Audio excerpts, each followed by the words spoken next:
Boys, it is 2023. We are officially back. We took a few weeks off. It's been, holiday time, family celebrations, all that kind of stuff. But we're back. All four of us got a lot of stuff to get into. The college football playoff, NFL season's coming down to the wire. Plus, we got to talk about one player in the NBA who's having one of the most historic months in basketball and might have an argument to be the best player in the league. All that and more coming right now on the Cold Hard Truth.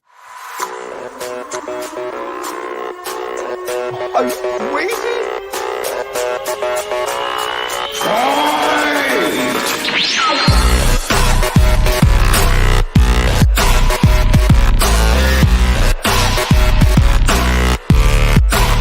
God, that's insane.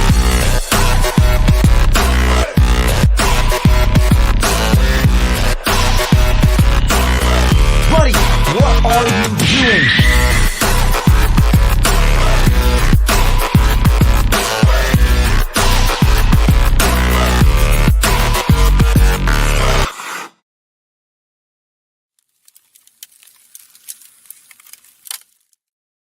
Happy New Year, everyone. Thank you guys for tuning in to another great episode of the Cold Hard Truth. Boys, how we doing? 2023 is officially here. Woo! Fantastic. Fantastic. Good. All right. We're feeling good. We got to start with this, Jacob. I'm sorry. It's not a great way to bring in the new year for you. What we got to start with your Ohio State Buckeyes, bro, and Noah Ruggles and the missed. I thought we were starting with something else. I gotta be honest with you. I care about another team a lot more than that team. I know. We should start with that. Sure, we could talk about. Listen, we got to start with college football because that day of games, 51-45, the Horned Frogs beat the Wolverines. If you would have told me that a team named the Horned Frogs would have been in the national championship game this year, I wouldn't have believed you. And then you had a 42-41 win for the Bulldogs, getting back to the national championship game. Stetson Bennett, another fourth quarter comeback. Jacob, what were your reactions to both of those games on New Year's Eve?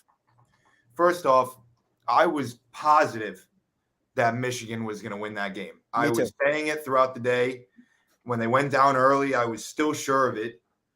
And I was obviously wrong. I just didn't think TCU had that good of an offense, Tino. I don't know about you, but I don't follow a team like that much throughout the year. Neither do I.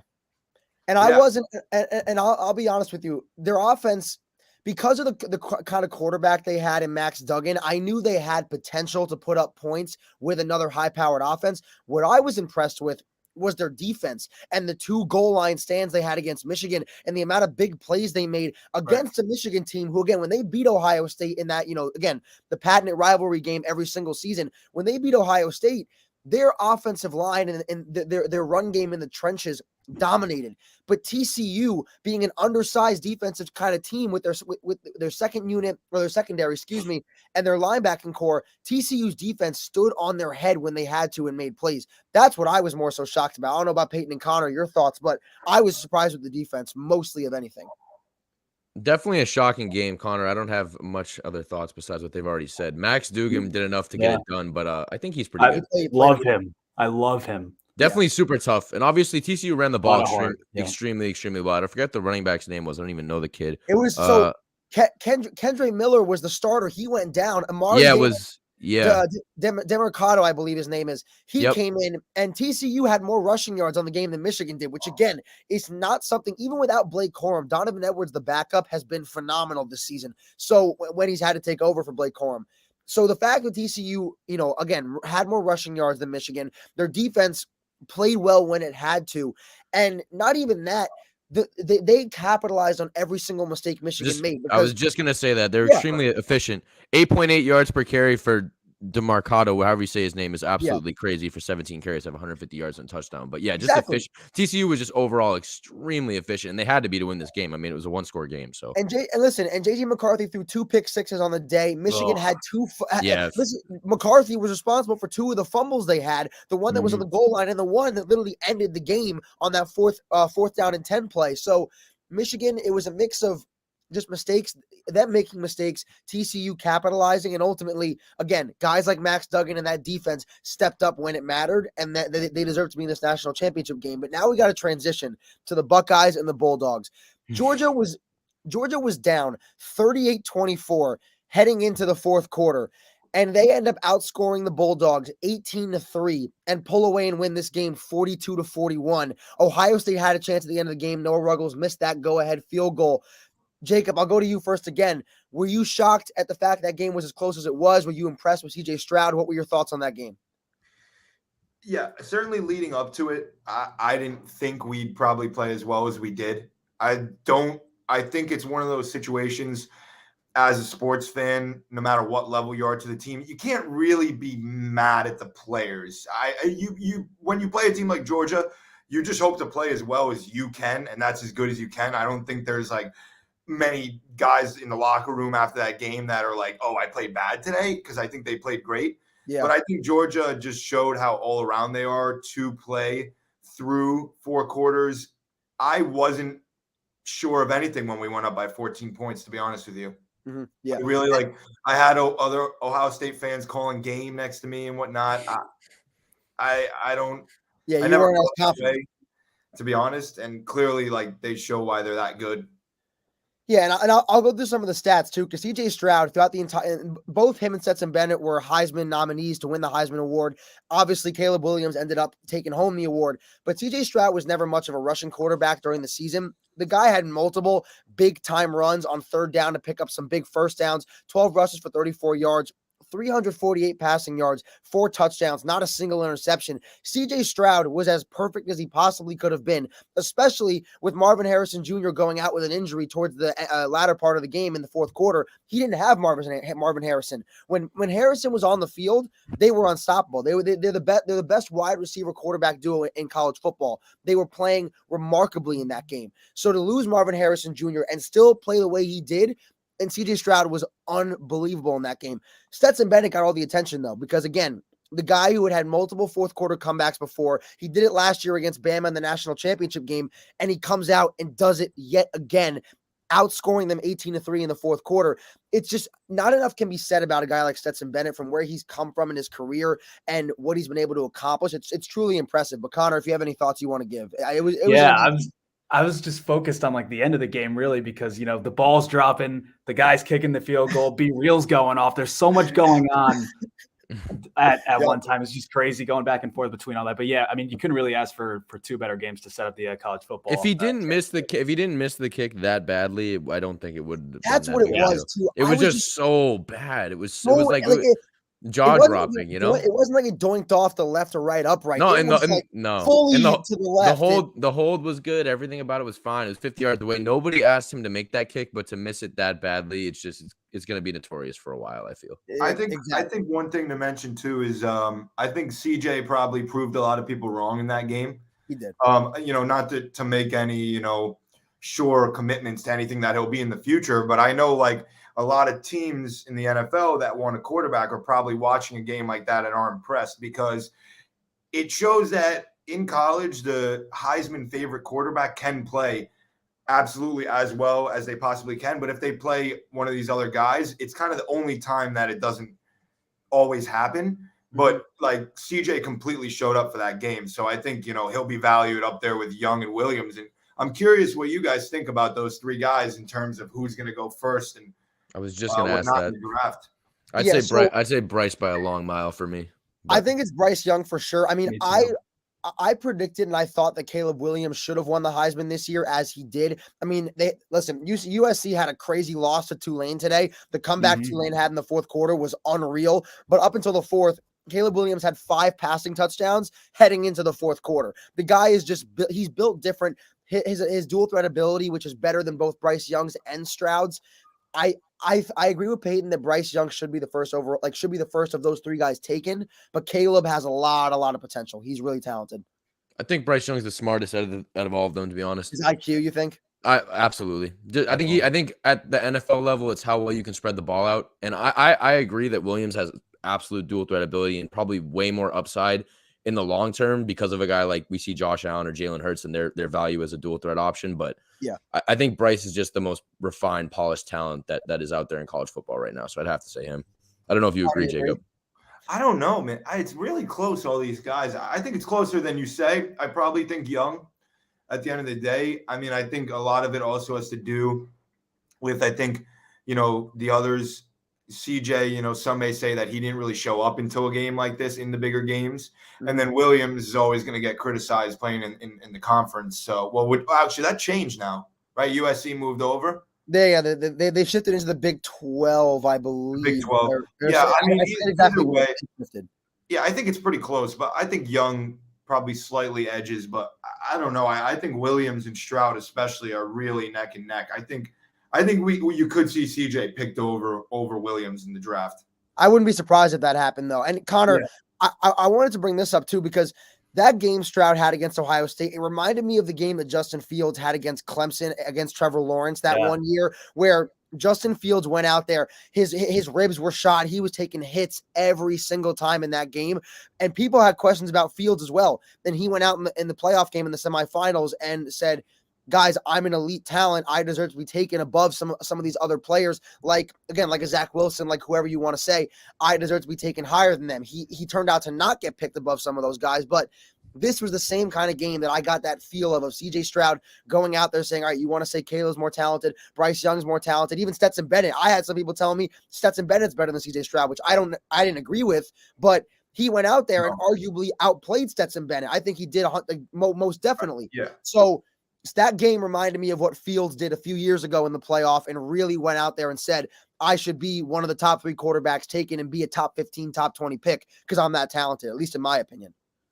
Yeah, no doubt. I mean, just thinking about which kind of situation these guys are going to be put into. I mean, probably the Colts. The Colts obviously need a quarterback. Houston also, which aren't really great destinations. But, these guys coming up big in big games, it's obviously helping their draft capital, really, really well. So, when it comes to the NFL, really just which, situation you get put into. We see a guy like Zach Wilson. I know we'll get into the Jets a little bit later. This guy's career with the Jets might be over. We have no idea. You don't know. Not even might be. I think it is over. Almost. Yeah. I'd go as far as say it is over, but it's a perfect transition. You're bringing up Zach Wilson because we'll transition into the NFL because, Connor, the 2 topics that you had talked about, you wanted to bring these up. Let's start with a more positive note of your New York Giants before we get into the mess that is the New York Jets right now. Giants clinched the playoffs the other day in that big victory against the Colts. Yeah. What do you expect from the Giants in the playoffs going forward? Oh, listen, man, just think about where we were a year ago as a franchise. The pain on his face. Sorry. Playing week 17, 18 against Washington and running a quarterback sneak from their own 5. I remember that play. There. I mean, and now a year later, the Giants have a chance to win double-digit games if they beat the Eagles next week. They clinched a playoff berth. And, Tino, I really respect your opinion with the coach of the year. I don't know how you can't say it's Brian Daboll at this point. I'm sorry.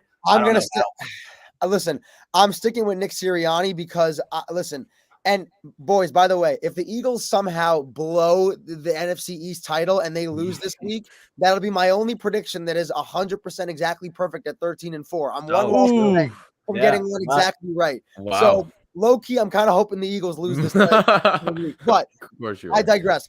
I think Nick Sirianni is going to win Coach of the Year, and I'm not saying your pick is wrong, Connor, because you could go with like 3-4 different guys, and every single one that you go with, you could have an argument. Like there's a legitimate argument to make. You know what I'm saying? So I'm not saying you're wrong in taking Daboll.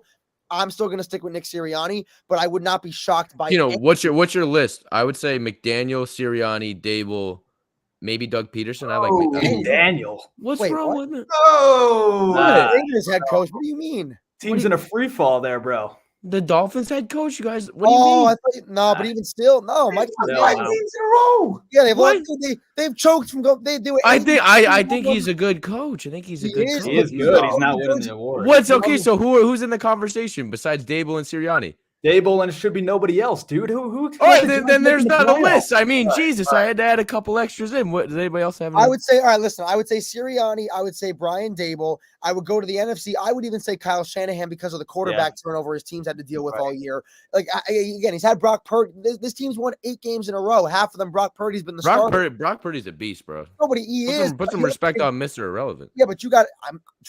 Trust me, I do. I think the Niners are still going to make the Super Bowl, but I have to give credit to Shanahan for being able to put a system around him where this team can still succeed, despite going from Trey Lance back to Jimmy G back to Brock Purdy within the span of like 16 weeks in the season. It's impressive.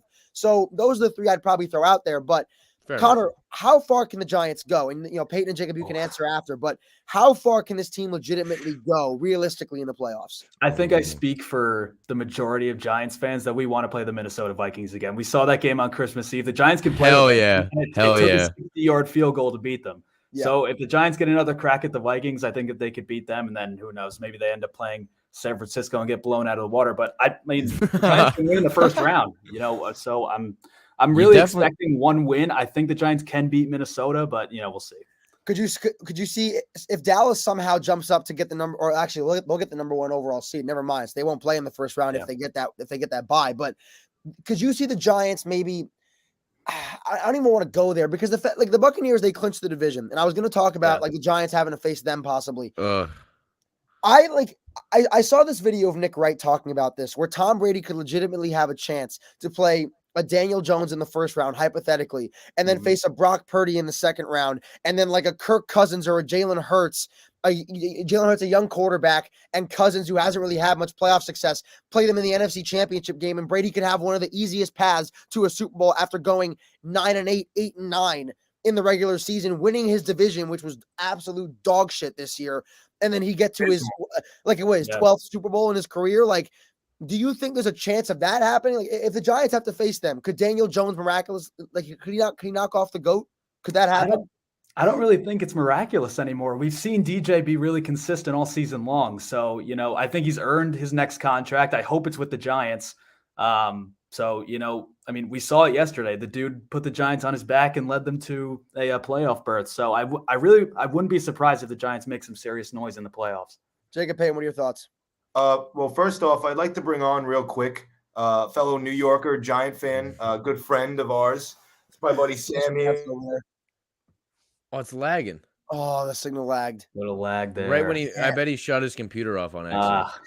Peyton, what are your thoughts until we get them back? You start giving your thoughts for it a little bit. I mean, I don't think Daniel Jones necessarily has to carry to beat the Buccaneers. The Buccaneers have shown that they're not as good as they were last year by any stretch of the imagination. But do I see Daniel Jones stepping up in that moment and beating Tom Brady? Probably not. But, I mean, he has a shot. If he does, I mean, he's really putting himself in some high-number contract negotiations for next year. Defense is also getting really healthy, too, at the right time. Dude, Kayvon Thibodeau's been a monster over I hate to jump ship on Kayvon Thibodeau and the Giants, but did anybody see the Aiden Hutchinson friggin' when he's on the sideline hiding? Yes, I think Tino's also frozen. Dude, that was one of the – Hutchinson and Kayvon Thibodeau are both extremely, extremely good edge rushers. Yeah, but that was so beautiful from Aiden Hutchinson to see that and to understand that play was coming. And make that play like that was so crazy and so weird to see an NFL game, but I thought it was so cool by Jacob. But yeah, I think the Giants could do it. I think they could beat the Bucs. Do you think? All right, so if you're going over under, are the Giants going to win? Like, would you say Giants win one game, or like what are your reactions to that? What would you get on the? I mean, if they get past the Bucs, I think they have a shot to win. I mean, maybe 2 games. I don't think they're winning the AFC, but. No, they're either playing San Francisco or Minnesota. So I think if they play San Fran, they're done. I mean, if they play Minnesota, they've proven that they can hang with them. So yeah, Kirk Cousins is really bad too. I mean, I have no. All right, hold on. Here's my question, because Kirk Cousins has had 3 games where he's laid absolute duds. Once against the Cowboys, once against the Eagles, and then once against the Packers. Yesterday or on Sunday. Yesterday this week. So. Those 3 games that he's laid, like he basically laid goose eggs in. Is it because he's that bad, or is he playing defenses that maybe give him a little bit of trouble? Like, because again, one of them is a division game against the Packers. The Cowboys and the Eagles have 2 of the best defenses in football. Like, are we really going to sit here and say that he's not good? Like, I feel like I feel like it's one thing, and I think I this might sound stupid, but it's the fact that they don't let Jefferson get mismatches. Defenses that let Justin Jefferson find mismatches against linebackers and safeties fail against Kirk Cousins, because Justin Jefferson destroys man coverage against linebackers and safeties.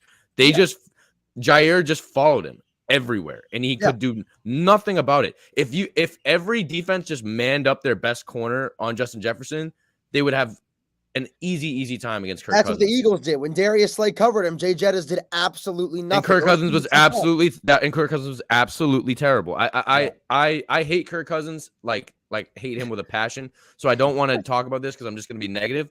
But yeah, I honestly think the system to beat the Vikings is literally just play man on Jefferson. As long as your best man coverage corner is good enough to keep him out of the end zone, at least 80% of the time, you're probably going to do just fine against the Vikings for me. My only thing about Minnesota is that this season in 1-score games, they're 11-0. 11-0 in 1-score games. So when it's come down to it and they've had to be clutch, including Kirk Cousins, they've done it. So like they've either in the 4 losses they've had this season, they've pretty much been blown out.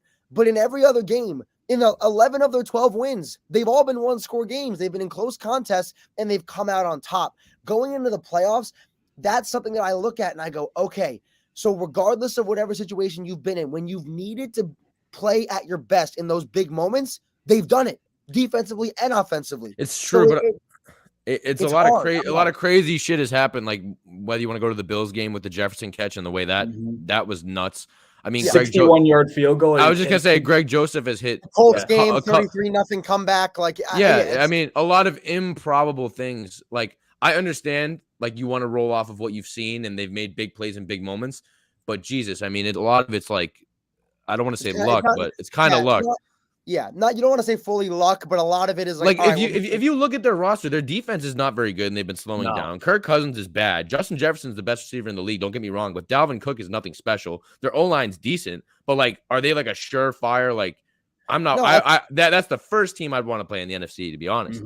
That's why I take the 40. I've been saying for weeks I would take the 49ers over them. Them and the Eagles are my top 2 contenders in the NFC right now. Again, moving on though to the NFC East. Eagles, they currently sit at 13-3, 3-2 as a division record. Cowboys are 12-4, have a 4-1 division record. This upcoming week in Week 18, the Cowboys are playing at the Commanders, and the Giants are traveling to Philly, and they're playing at the Eagles. So, if the Eagles win, they're going to clinch the number 1 seed. All they have to do is win, and they have the number 1 seed. They have the bye. They get the NFC East title, all that good stuff. Are the Eagles in a situation where you believe controlling their own destiny, they're going to do it, Conor? Are they going to clinch that number 1 seed, get the bye? Are you confident in this team right now? There's one question because I don't know if the Giants are going to play, like their best guys out there. So if they don't, excuse me, I would say probably yes. It obviously depends on how Jalen Hurts is feeling throughout the week. That's exactly what it is. They've looked really lost without him. I mean, Minshew's played decently well, I would guess, but everything seems like out of rhythm for them for some reason. It's like if you didn't watch the games, you would think Minshew's doing pretty good because he just hits on those massive bombs to Smith and AJ Brown. But in terms of rhythm and consistency, I completely agree. If Jalen Hurts doesn't play, it's a win for the Giants, in my opinion, to be honest. But you're right. If they don't play Danny Dimes and they don't play Saquon, exactly. Then if Daniel Jones and Saquon are out, then it's going to be an interesting game. But again, with Minshew under center, I can beat him. Come on.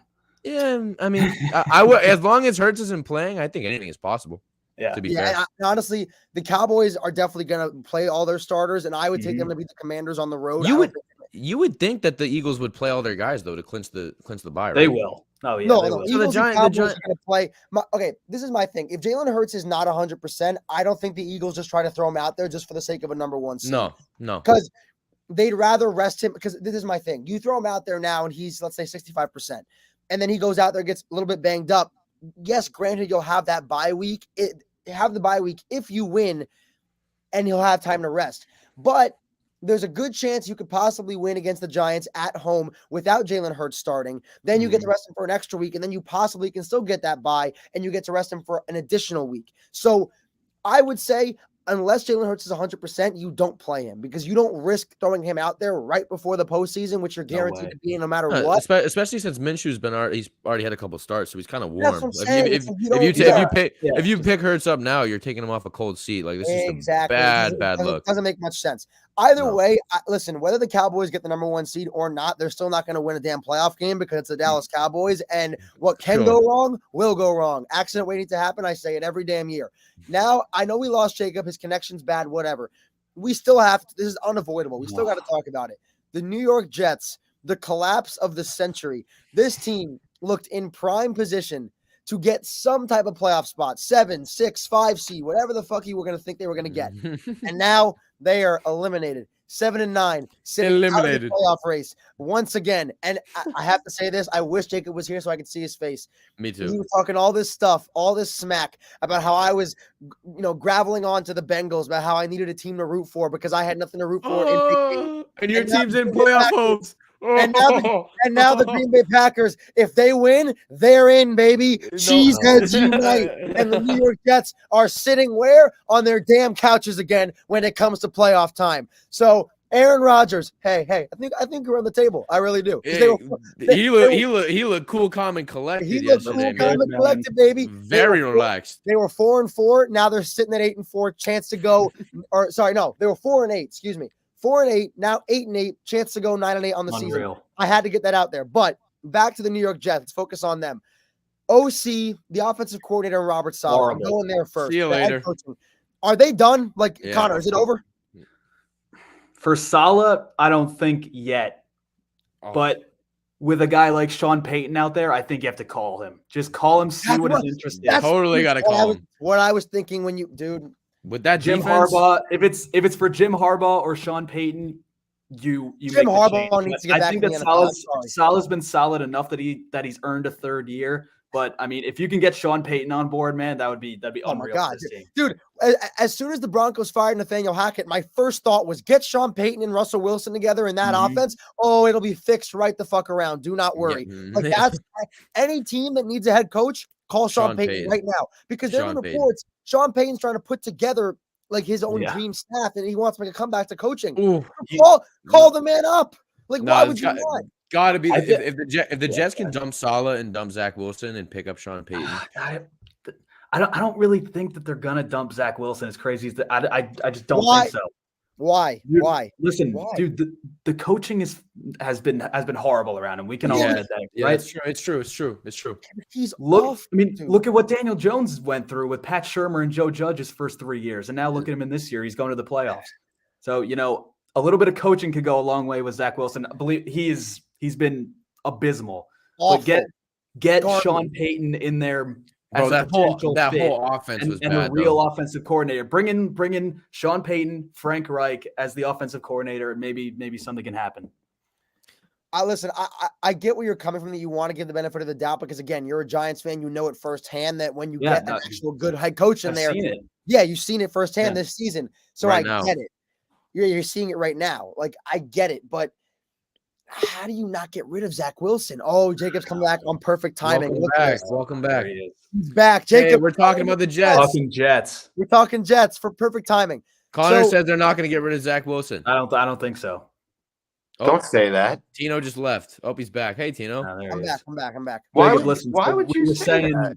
We were saying about Robert Saleh. I think he's earned a third year, but if you have a chance to get a guy like Sean Payton in here, you have to make the call. Him or Jim Harbaugh from Michigan.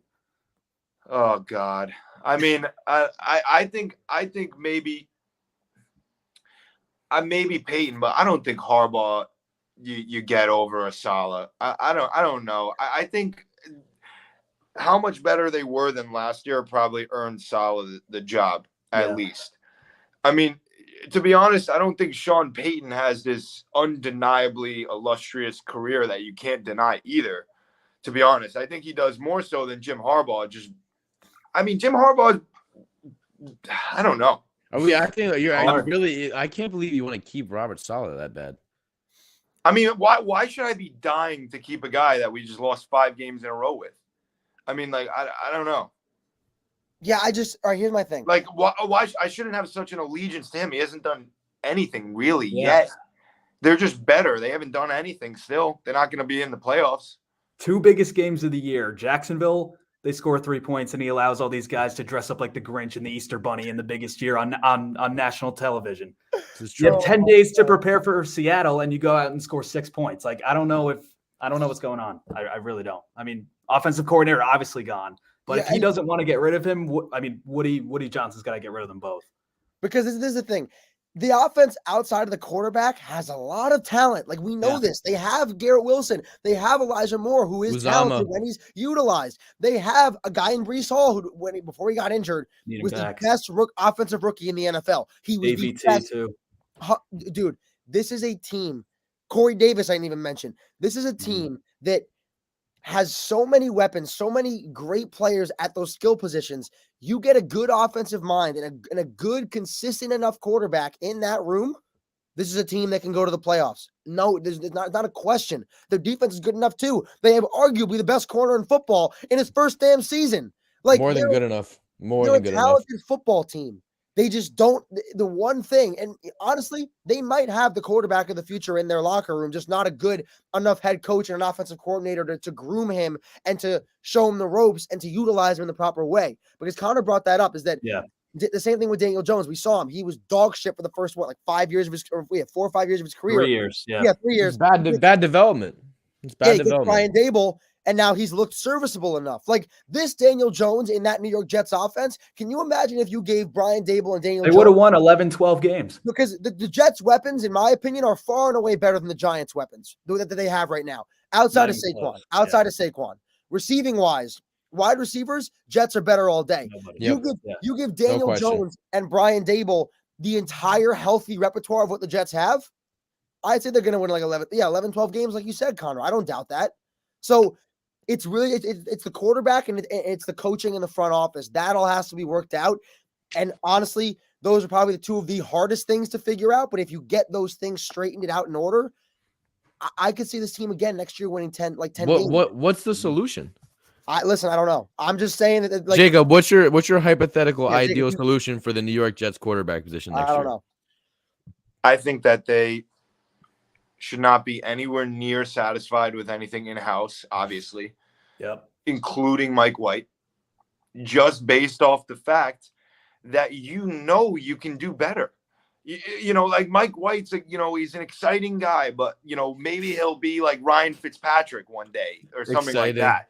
But he's never going to be. That story ended yesterday. I'm sorry. Nobody wants an exciting guy.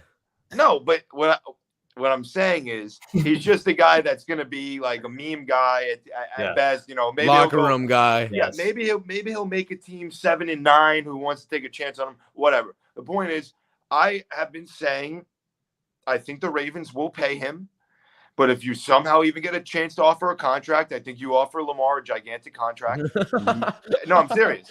And I think that assuming the Ravens just get Lamar back, which is probably what will happen, I don't mind the Derek Carr idea. I think they should bring someone in that has won football games in the NFL. Yep. Every single guy that has suited up for them in the last 5 years has either been a backup, somebody that's completely unproven, or a meme guy like White. Like, no, I'm serious. Guy. I'm serious. No, I know you're right. It's embarrassing. Like, they haven't had anyone play that you really could have thought they were going to succeed with. That's why this year it was so funny and a fluke when they were 7-4, because you knew Wilson was hurt and then he came back and sucked anyway. So then it was like, wow, somehow we're winning. But you never for once could have thought that they were actually set at that position. And I agree with you, Tino. I really don't think they have many holes elsewhere. I don't see why a team that wins 7 games this year could have easily won at least another 2 to 3 just based off not having anybody competent playing, under center, obviously. I don't see why. So I think they should try and get a guy that's at least somewhat a veteran, or even think big. But I don't know. It'll never happen. It's just one of those things. It'll just never happen. Like the Lamar it's thing. Too good to be true. Lamar Jackson thing is kind of intriguing. Yeah, I think the Jets would offer him more money than the Ravens, and Lamar seems like he wants his bag. So I mean, if he doesn't get extended by the off season, mid off season, then they're gonna have to offer him a big contract. So you're cool. You're cool with a contract upwards of $200 million for Lamar Jackson, because that's what it's gonna be. Especially if he's going to the Jets. Yeah, I mean, a lot of people were talking about that they pay Mosley a whole lot of money, and that they have guys that they're going to have to pay. But I would argue that they've locked up enough of a core already for the next 2 to 3 years that you make that sacrifice and you see what happens. And you would think guys could take pay cuts. I mean, I don't see how a team, especially like a defensive player who played through this up and down season, a season where the defense played unbelievable for almost the entire season. Mm-hmm. And then as soon as you get another quarterback in, the offense is going to improve. It's a given. It's just like, it's one of those things, like if you get Lamar Jackson on this team based on who they had this year going into next year, you'd have to be ridiculously confident. A lot. Yeah. So, I mean, I don't see why you don't try to gather the whole front office to be on page to try to do something like that. But again, the most likely scenario is that the Ravens pay him before they even get a chance. So we'll have to wait and see. Yeah, and Jacob, you weren't in here for this. I just have to say it right now. So there was one point where I still am very high on this team, but I was talking up about the Bengals, talking about Burrow being an MVP candidate, and everyone laughed at me. You were saying, oh boy, because my team couldn't do anything, I had to grovel on to another team and go to the Bengals and have some feel good stuff because my team wasn't going to be in meaningful games in December and whatever. And now the New York Jets are going to be sitting on their couch again, and the Green Bay Packers, if they win in Week 18, they're in, baby. Aaron Rodgers is 4-0. They were 4-8. They're now 8-8. I think they run the table. I really do. They're going to go 9-8, and if they win, they're in, baby. The Packers are still going to be there. So listen, I hope this proves to you once and for all that the Bengals are not they're not a team that I just grovel onto just because. They're a team that I truly and wholeheartedly believe in, and I think they're that good of a franchise, and Burrow's that good of a quarterback. That's all I'm going to say. Burrow is definitely that good. Well, I don't understand. If your point at the end of the day is to somehow get back and talk about the Jets, and that's just hurtful. First off, second off, what does the Bengals have to do with the Packers? No. Here's the point he's making. A couple weeks ago, you said I know what he's talking about, but what's the relevance of bringing it back up again? Well, the funny part is that I think. At the time, you were assuming that the Jets were going to make it in and the Packers weren't, and that was why Tino was latching on to the Bengals. What does the Jets have to do with Tino liking the Packers and the Bengals? Seriously? Because you brought it up like a month ago. That's what happened. What do the Jets have to? The Jets aren't in the conversation of that. I was talking about you, not me. Peyton and Conor. Just let it go. I'm just gonna let it go. I'm gonna let it go. We're gonna move on. This is a playoff clinching scenario. I hope you lose. Okay.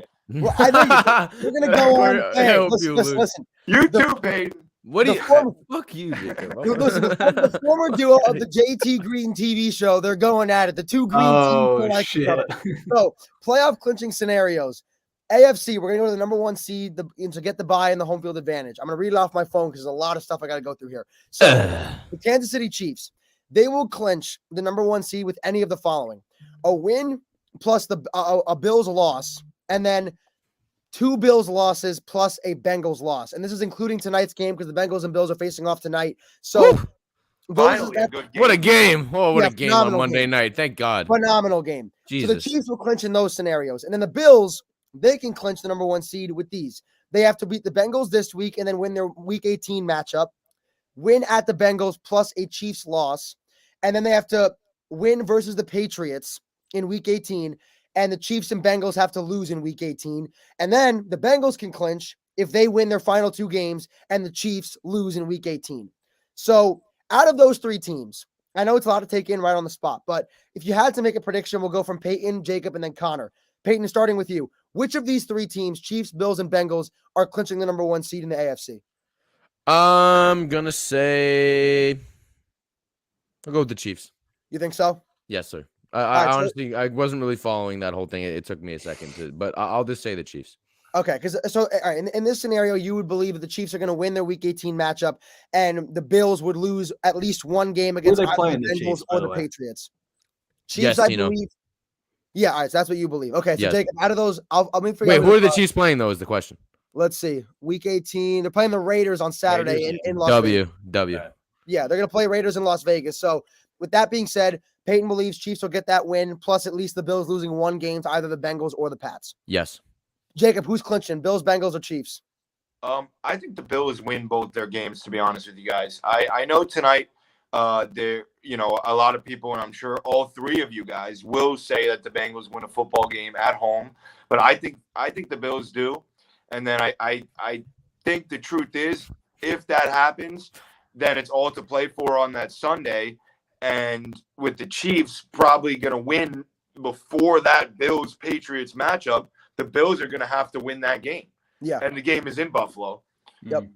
So, it really depends who's going to win tonight, to be honest with you. I think if Buffalo wins tonight, that they'll be in good shape. because all the Bills have to do, because the Bills beat the Chiefs. They just have to win the 2 games, right? Yeah, all the Bills got to do is win their 2. So if they win tonight, win in Week 18, they're number 1 seed. So it's a safe pick. I feel that. Connor, what's your pick there out of these 3? I'm going to go with Kansas City just because they're playing the Raiders, and I think that they're just checked out at this point. So, Chiefs win and they lock up the number 1 seed. So Buffalo loses tonight then. That's the crux of the crux of the call. No, the Bills could lose either tonight or in Week 18. Or next week. But you got to lose just 1 game, yeah. So, but the more likely scenario is the Bills lose tonight on the road against a much better team than the Patriots. Yeah. I want to take the Bengals, but I can't because it would require a Chiefs loss to the Raiders, which I don't foresee happening. So Bengals aren't going to clinch it. I'm going to go with Jacob. I think that the Buffalo Bills will clinch strictly for the fact. Actually, you know what? No, I'm not going to do that. I'm going to go with Kansas City because I don't believe Buffalo's going to win. That would have been nice. I don't believe Buffalo's going to win tonight against the Bengals, so I'm going to take Kansas City again. Would you ever?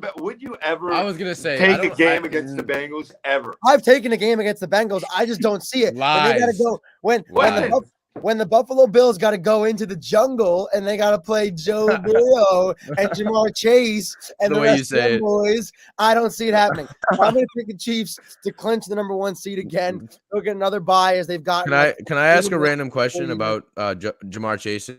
I think Jamar Chase and T. Higgins is by far the best duo in the league right now at wide receiver, and I don't even think it's close. A.J. Brown, Devontae Smith might have something to say about that, but it's close. I think Tyreek Hill and Jalen. It was Tyreek and Jalen Waddle till recently.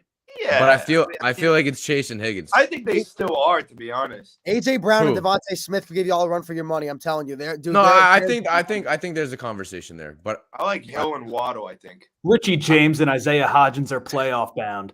Well, Tyreek Hill and Waddle are going to be sitting. Isaiah Hodgins. Yo, what happened to Wan'Dale? Right. Is Wan'Dale Robinson out?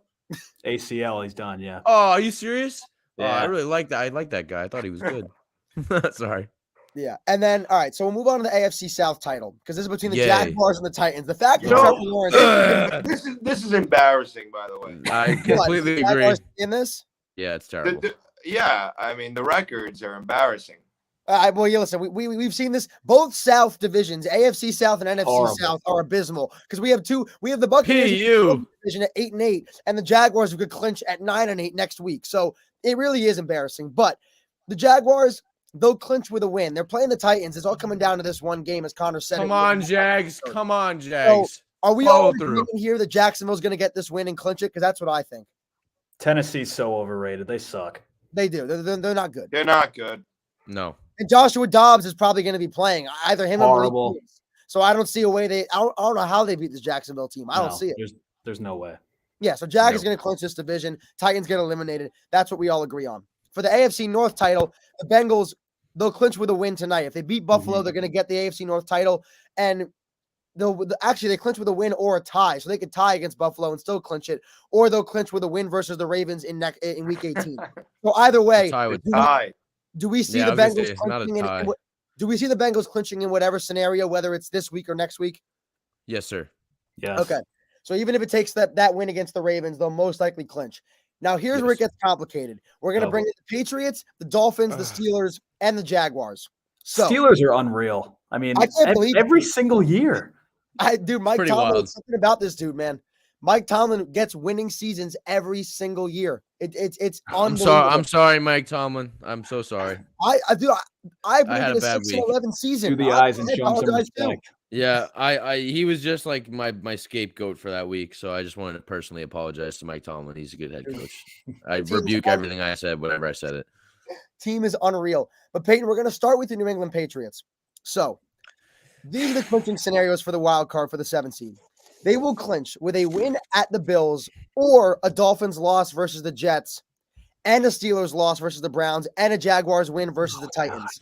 So it's a very complicated situation here, but though that's a scenario the Patriots can clinch in. Moving on to the Dolphins. The Dolphins at 8-8, they can clinch with a win versus the Jets and a Patriots loss against the Bills. Not as complicated. They have to win and the Pats have to lose. Come on, Jets, please. That's like the worst part of that whole deal is the Jets against the Dolphins. But I pray. The Steelers, they will clinch with a win versus the Browns and a Dolphins loss versus the Jets and a Patriots loss. So the Steelers have to win and the Dolphins and Pats have to lose. And then the Jaguars, if they don't beat the Titans, The Jaguars can clinch the 7th seed with a loss versus they have to lose against Titans first off, and the Dolphins, Pats, and Steelers all have to lose. That's the scenario here. So there's a lot of conflicting stuff, and I know it's a lot to take in. But if you had to bank on one team, Connor, I'll go to you first. Banking on one team to do all of this, and if you want me to reiterate anything, I will. What is the team that you foresee clinching the 7th seed? And because we said the Jaguars are going to win, they're automatically division winners. So it comes down to the Pats, Dolphins, and Steelers. The most obvious is the Dolphins. Facts. But I'm actually going to go with the Steelers. Seriously, I think the Jets are going to play their asses off against Miami. And then what are we and playing? What the fuck do they care? And then I don't know if the Bills are going to rest, a lot of their guys against the Pats, so the Pats could win or win that game. Well, no, but Pats the Bills will have right? to win probably. Right. Yeah, but the Bills have to win to clinch that number 1 seed. God. No, stick with the I'm Steelers, still going man. with the Steelers. Dude, he's sticking with his offensive rookie of the year pick, Mr. Pickett. Jacob, Patriots, Dolphins, and Steelers. Who's clinching? It's Miami. I mean, what do we have? What reason do we have to win the game? You almost just hope you don't.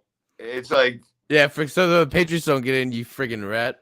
Yeah, that's really why. I mean, see, the great part is they will win for no reason at all, just to get my guy in the playoffs, and then I'll have some playoff football to watch, and you'll be on your ass, probably watching the Manchester Derby like an asshole. It's gonna be United will lose 4-1 to City because United sucks. So that's all I got to say about that.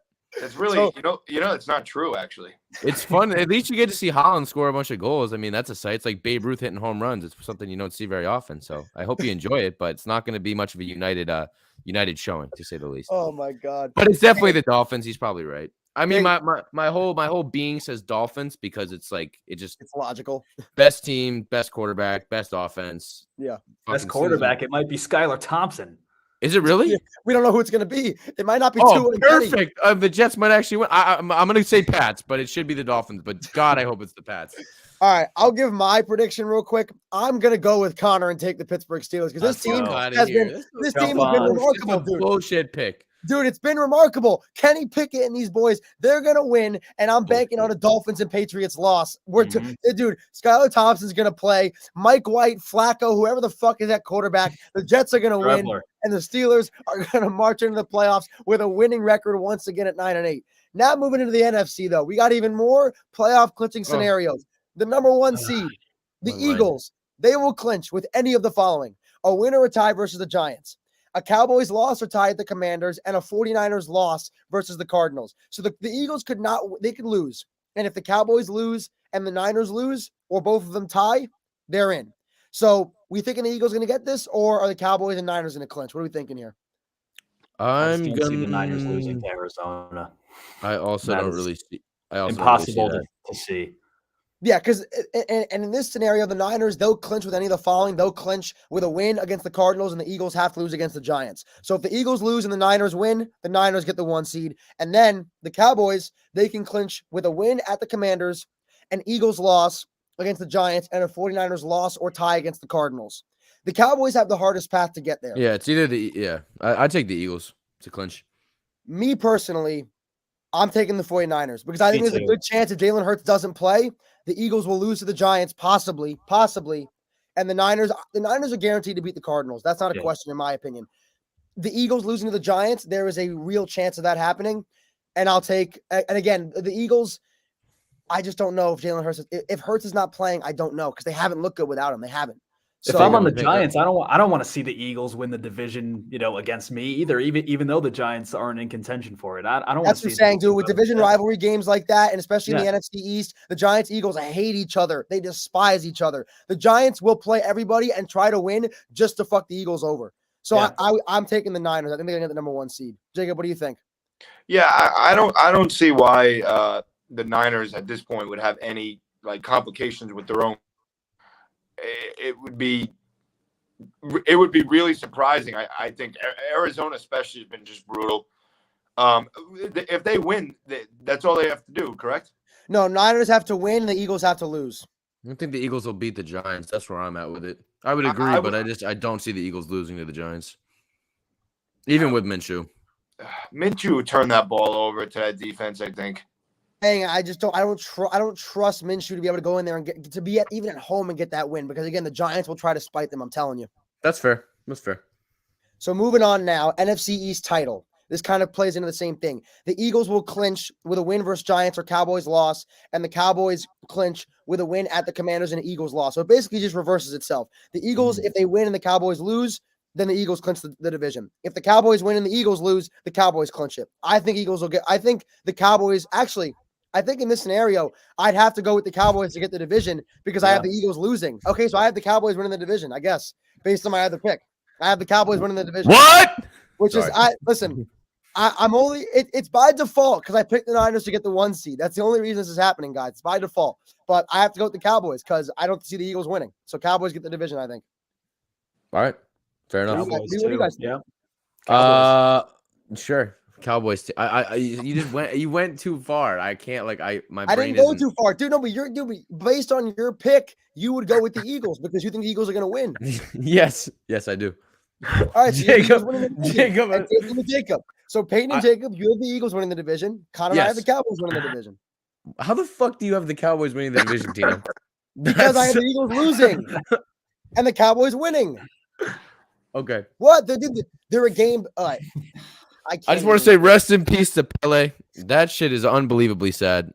Like one of the best soccer players of all time. I think it's just a big point that we need to make right now. I don't mean to be disrespectful and interject right in the middle of anything. No, you're not being disrespectful. Rest in peace. Rest in peace to that king. If you go watch his highlights, they're fucking amazing. So kind of sad. Rest in peace to Pele. Good thing he got. I hope he actually died the day that we got the news because that means that he got to see Messi win a World Cup. I know he's not Argentinian, but that's still really cool to me. But still, either way, rest in peace. Absolutely. One of the greats, seeing one of the greats. He did see it. He posted about it. Well, and he was alive.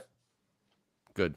That's all that matters to me. That's all I was thinking about when I saw it. I was like, well, I hope he was still alive to see that. But rest in peace. Just wanted to say that. Definitely, it's a good little interjection, a little break from all this confusing stuff. But very confusing stuff. We're back to the confusing stuff now. Final one, okay. I promise. Final one. Okay. This number 7 seed wild card spot in the NFC. The Packers, if they win, they clinch. The Lions clinch with a win at the Packers and the Seahawks loss or tie, or they can tie versus the Packers and the Seahawks can lose, or they can tie against the Packers and the Seahawks can tie. So there's about. What are we talking about ties for? Yeah, I know. Because it gets me every time with the tie, man. Because that's the way down my spine, dude. Because listen, I don't like it either, but that's a way the Lions could clinch. And then Seattle, they can clinch with a win versus the Rams and a Packers loss or tie. Or the Seahawks can tie versus the Rams and the Lions and Packers can tie, and the Commanders have to lose or tie to the Cowboys. So there's guys, no way I don't know anything you said. I can't believe that the way, if you read through his notes, the way he wrote it out too is like so Tino, like only Tino could read it out. I was trying to read it and I copy and pasted it from the CBS Sports website. Okay, all right. I'm a moron. I copy and pasted it from the CBS Sports website. I mean, I'm going to keep it simple. I'm going to go with the simplest option. The Packers are going to win and they're going to be in. That's all I got to say. They're going to win. Lions win, Seahawks loss. I'm going with Seattle. I think that the Lions are a freaking good team, man. That is Tino, his face. No, I'm serious. Tino, I'm sorry, but like the Lions are pretty good. I think the Lions are heating up too. Jared Goff's kind of hot lately, so yeah. I think the Lions crush him, dude. Yeah, let's go Lions, baby. Okay. I'm done with this. No, I'm moving on. The Packers are winning. Seriously, I seriously do think that the Seahawks get it. Like, I'm not even kidding. Wait, so Seahawks get in if the Seahawks win and the Lions win, correct? Yes. Okay, and the Lions get in if the Lions win and the Seahawks lose. Yes. And the Seahawks the are playing. Tie or the Bengals lose by 5 points or something. I don't know. Well, the Seahawks will beat the Rams. I don't know about that. Cam Akers can run that. Cam Baker Akers Mayfield, bro. You don't know, babe.